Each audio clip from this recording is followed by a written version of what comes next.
manzon Allah ya ce sallallahu alaihi wasallam annabi Ibrahim shine kadai zai tashi dandalin alkiyama da kaciya. Allahu akbar.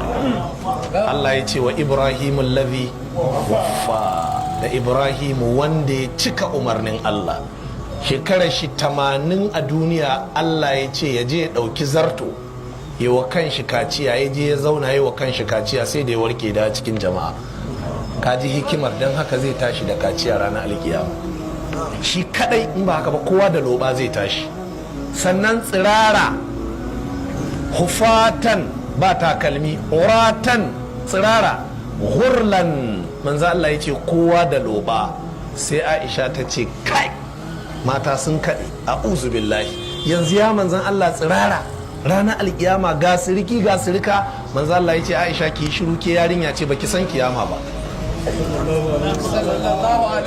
Kai kanka kana zaune tsirarar ko kana tsaye tsirarar baka san tsirara kake ba, balle ka dubi na gaban ka ce wani na da katon duwawu ko wani bai tsaya daidai ba.